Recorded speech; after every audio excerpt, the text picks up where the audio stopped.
Sure. Let's break down the research methods in psychology as per the GSET syllabus, explaining each in detail. મનોવિજ્ઞાનમાં સંશોધન પદ્ધતિઓ research methods in psychology. મનોવિજ્ઞાન એક વૈજ્ઞાનિક ક્ષેત્ર છે જે માનવ વર્તન અને માનસિક પ્રક્રિયાઓને સમજવા માટે વિવિધ સંશોધન પદ્ધતિઓનો ઉપયોગ કરે છે. આ પદ્ધતિઓ મનોવૈજ્ઞાનિકોને પ્રશ્નોના જવાબો શોધવા, સિદ્ધાંતો વિકસાવવા અને પુરાવા આધારિત તારણો કાઢવામાં મદદ કરે છે. GSET અભ્યાસક્રમ મુજબની મુખ્ય સંશોધન પદ્ધતિઓ નીચે મુજબ છે. 1. વૈજ્ઞાનિક પદ્ધતિ સાયન્ટિફિક મેથડ. વૈજ્ઞાનિક પદ્ધતિ એ કોઈપણ વૈજ્ઞાનિક સંશોધનનો પાયો છે અને મનોવિજ્ઞાનમાં પણ તેનો વ્યાપક ઉપયોગ થાય છે. તે સમસ્યાઓ ઉકેલવા અને જ્ઞાન પ્રાપ્ત કરવા માટેની એક વ્યવસ્થિત અને તાર્કિક પ્રક્રિયા છે. મુખ્ય પગલાં: નિરીક્ષણ અને પ્રશ્ન ઓબ્ઝર્વેશન એન્ડ ક્વેશ્ચન. સંશોધક કોઈ ઘટનાનું નિરીક્ષણ કરે છે અને તેના વિશે પ્રશ્ન પૂછે છે.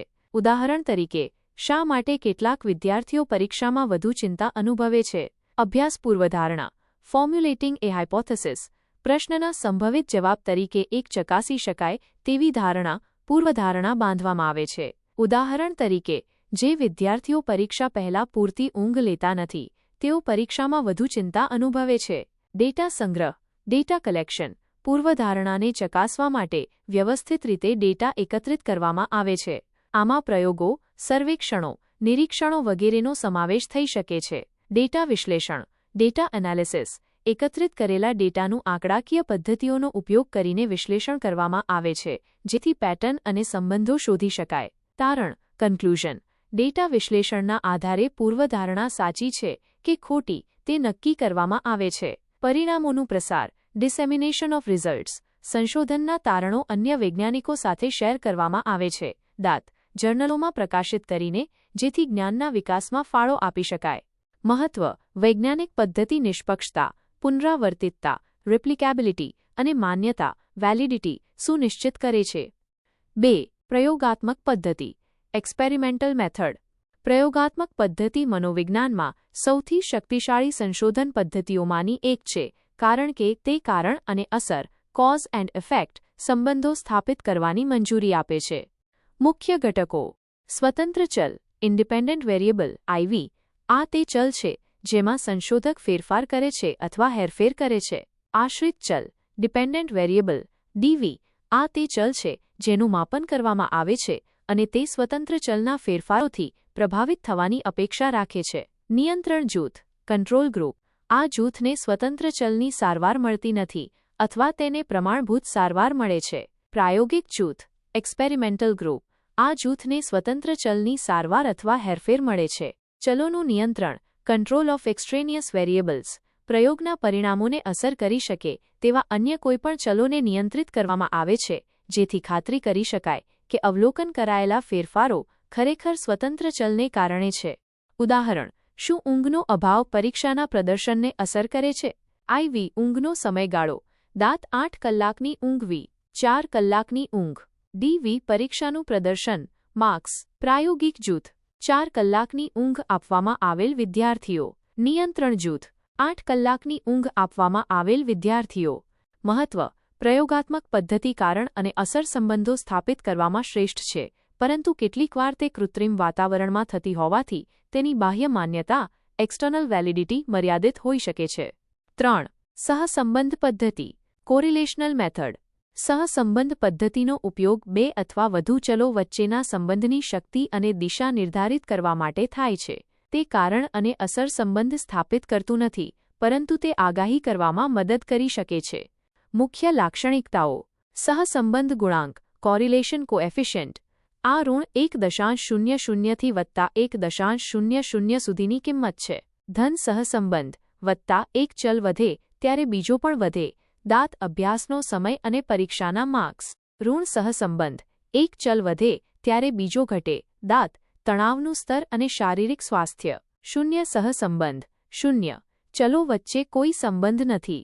કારણ અને અસર નહીં. No cause and effect. યાદ રાખો, સહસંબંધ કારણ નથી. Correlation does not imply causation. ઉદાહરણ તરીકે, આઈસ્ક્રીમના વેચાણ અને હત્યાના દરમાં સકારાત્મક સહસંબંધ હોઈ શકે છે, પરંતુ આઈસ્ક્રીમ હત્યાનું કારણ નથી. ગરમી બંનેનું કારણ હોઈ શકે છે. ઉદાહરણ: શું આત્મસન્માન અને શૈક્ષણિક પ્રદર્શન વચ્ચે સંબંધ છે? સંશોધક આત્મસન્માનના સ્તર અને વિદ્યાર્થીઓના માર્ક્સને માપે છે અને તેમનો સહસંબંધ શોધે છે. મહત્વ: જ્યારે પ્રયોગ કરવો શક્ય ન હોય અથવા નૈતિક ન હોય ત્યારે આ પદ્ધતિ ઉપયોગી છે. તે નવા સંશોધન માટે પૂર્વધારણાઓ વિકસાવવામાં મદદ કરે છે. 4. Case study. Case study. Case study એ એક વ્યક્તિ, જૂથ, ઘટના અથવા સંસ્થાનો ઊંડાણપૂર્વક અને વિગતવાર અભ્યાસ છે. મુખ્ય લાક્ષણિકતાઓ. ઊંડાણપૂર્વકનો અભ્યાસ. એક નાના એકમ પર ધ્યાન કેન્દ્રિત કરીને વિગતવાર માહિતી એકત્રિત કરવામાં આવે છે. વિવિધ ડેટા સ્ત્રોતો, મુલાકાતો, અવલોકનો, મનોવૈજ્ઞાનિક પરીક્ષણો, દસ્તાવેજો વગેરેનો ઉપયોગ કરીને ડેટા એકત્રિત કરી શકાય છે. અસામાન્ય અથવા દુર્લભ કિસ્સાઓ. આ પદ્ધતિનો ઉપયોગ ઘણીવાર એવા કિસ્સાઓમાં થાય છે જે દુર્લભ હોય અથવા જેનો પ્રયોગશાળામાં અભ્યાસ કરી શકાતો નથી. દાંત મગજની દુર્લભ ઈજા પછીના વર્તનનો અભ્યાસ. ઉદાહરણ: સિગમન્ડ ફ્રોઇડના ઘણા સિદ્ધાંતો કેસ સ્ટડી પર આધારિત હતા, જેમ કે લિટલ હેન્સનો કેસ. ન્યુરોસાયકોલોજીમાં ચોક્કસ મગજને નુકસાન થયા પછી દર્દીઓના કાર્યોનો અભ્યાસ કરવા માટે કેસ સ્ટડીનો ઉપયોગ થાય છે. મહત્વ: કેસ સ્ટડીઝ અનન્ય આંતરદૃષ્ટિ પ્રદાન કરી શકે છે અને નવા સિદ્ધાંતો માટે પાયો નાખી શકે છે.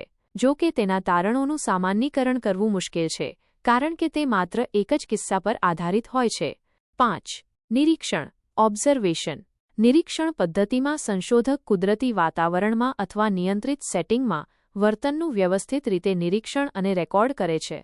પ્રકારો. કુદરતી નિરીક્ષણ નેચરલિસ્ટિક ઓબ્ઝર્વેશન. સંશોધક કુદરતી વાતાવરણમાં જ્યાં વર્તન સામાન્ય રીતે થાય છે, વિષયોના વર્તનનું અવલોકન કરે છે અને તેમાં દખલ કરતો નથી. ઉદાહરણ તરીકે, શાળાના મેદાનમાં બાળકોના રમવાના વર્તનનું નિરીક્ષણ કરવું. ફાયદા: વર્તન વાસ્તવિક અને કુદરતી હોય છે. ગેરફાયદા: સંશોધક પર નિયંત્રણ ઓછું હોય છે અને કારણ અને અસર સંબંધો સ્થાપિત કરી શકાતા નથી. વ્યવસ્થિત નિરીક્ષણ સિસ્ટમેટિક ઓબ્ઝર્વેશન. સંશોધક ચોક્કસ વર્તનને રેકોર્ડ કરવા માટે પૂર્વનિર્ધારિત શ્રેણીઓ અને કોડિંગ સિસ્ટમનો ઉપયોગ કરે છે. આ નિયંત્રિત સેટિંગમાં થઈ શકે છે. સહભાગી નિરીક્ષણ પાર્ટિસિપન્ટ ઓબ્ઝર્વેશન. સંશોધક પોતે જે જૂથનો અભ્યાસ કરી રહ્યો છે તેનો ભાગ બની જાય છે. ઉદાહરણ: કોઈ કંપનીમાં કર્મચારીઓની કામ કરવાની રીતનું નિરીક્ષણ કરવું અથવા બાળકોના રમવાના મેદાનમાં સામાજિક ક્રિયાપ્રતિક્રિયાઓનું અવલોકન કરવું.